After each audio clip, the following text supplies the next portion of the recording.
মধ্যপ্রাচ্যে একের পর এক ধাক্কা খেয়ে এবার কি তবে ইরানের বিরুদ্ধে ন্যাটোকে নিয়ে প্রকাশ্য যুদ্ধে নামার আঁটঘাট বাঁধছেন ডোনাল্ড ট্রাম্প? তুরস্কের আঙ্কারায় চলমান ন্যাটো শীর্ষ সম্মেলনের ঠিক আগো মুহূর্তে ন্যাটো প্রধান মার্ক রুটের একটি বিতর্কিত বক্তব্য এখন বিশ্ব রাজনীতিতে নতুন তোলপাড় সৃষ্টি করেছে।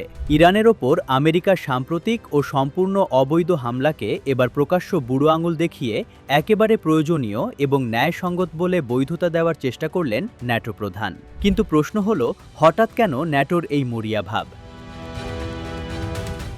বুধবার আঙ্কারায় ন্যাটো নেতাদের হাই ভোল্টেজ সম্মেলন শুরুর ঠিক আগে সাংবাদিকদের মুখোমুখি হন সেক্রেটারি জেনারেল মার্ক রুট। সেখানে তিনি ওয়াশিংটনের আগ্রাসী ও আন্তর্জাতিক আইন লঙ্ঘনকারী হামলাকে ধামাচাপা দিতে এক চরম পক্ষপাতমূলক বক্তব্য দেন। রুটে দাবি করেন ইরান নাকি মূলত যুদ্ধবিরতি লঙ্ঘন করছিল, আর তাই উদ্ভূত পরিস্থিতিতে হোয়াইট হাউজের এমন জোরপূর্বক সামরিক প্রতিক্রিয়া পুরোপুরি যৌক্তিক ছিল।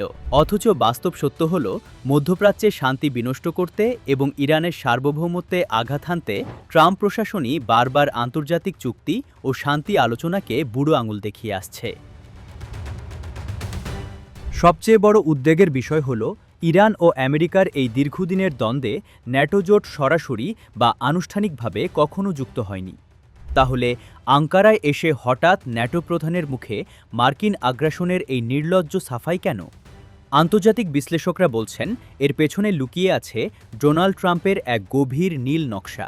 মধ্যপ্রাচ্যে ইরানের শক্তিমত্তার কাছে আমেরিকার একের পর এক সামরিক পরাজয় আর ড্রোন ভূপাতিত হওয়ার চরম লজ্জার পর ট্রাম্প এখন বুঝতে পেরেছেন যে একা ইরানের মোকাবেলা করা সম্ভব নয়।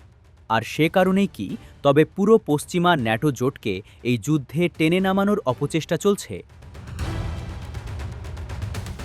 পশ্চিমা সাম্রাজ্যবাদের পুরনো অভ্যাসই হল নিজেরা আগ্রাসন চালিয়ে উল্টো প্রতিপক্ষের ওপর দোষ চাপানো। মার্ক রুটের দাবি, আমেরিকার এই হামলা নাকি অত্যন্ত গুরুত্বপূর্ণ ও জরুরি ছিল, কিন্তু সচেতন বিশ্ব জানে ট্রাম্প প্রশাসনের এই উস্কানিমূলক পদক্ষেপ পুরো মধ্যপ্রাচ্যকে এক ভয়ঙ্কর আঞ্চলিক যুদ্ধের দিকে ঠেলে দিচ্ছে। আমেরিকার এই অন্যায্য হামলায় ন্যাটোর মতো একটি বিশাল সামরিক জোটের প্রচ্ছন্ন সমর্থন ইঙ্গিত দেয়। তেহরানকে কোণঠাসা করতে এবার হয়তো আটঘাট বেঁধেই মাঠে নেমেছে মার্কিন প্রশাসন ও তাদের দোসররা। তবে ডোনাল্ড ট্রাম্প কিংবা ন্যাটো জোট যতই সমীকরণ মেলাক না কেন, ইসলামী প্রজাতন্ত্র ইরান যে কোনো পরাশক্তির রক্তচক্ষুর সামনে মাথা নত করার দেশ নয়।